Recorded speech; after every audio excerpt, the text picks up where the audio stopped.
we now have a generation that believes everything we did by colonising. Yes, it is true. They think everything about colonisation was wrong. It wasn't. There were some terrible things, and there were some good things to come out of it. And that is about properly acknowledging your past. Education. Yes, completely. Sanitation. Transportation. There was so much that we brought to communities. But you see, you're typical of what we're talking about. No, I'm saying that colonisation, the empire was wrong. It was wrong, full stop. That's, the things that Britain might have done. But that's very much through your modern sensibilities, yes. You might say that, because we wouldn't now routinely go into other countries. It was a profoundly racist set of basically invasions of other people, where we subjugated people to our rule and sort of made them work for us. It was completely made their countries work. But imagine yourself in the shoes of a 13-year-old boy hearing you say that. Yeah.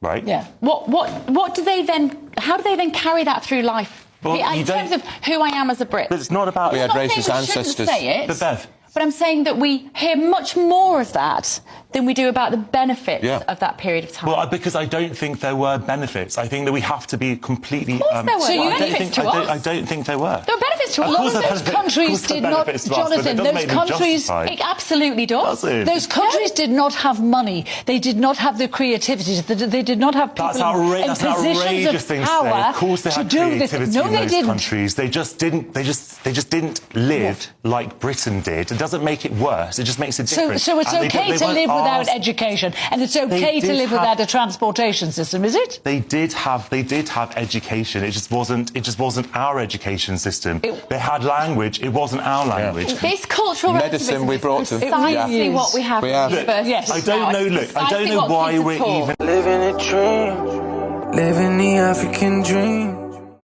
Are you planning to travel, relocate, or invest in Africa? Before making permanent decisions, equip yourself with the knowledge you need to make informed choices. Africa 101 is your guide to relocating, investing, and living in Africa. This is your essential resource, covering the basics and must-know insights to guide you confidently.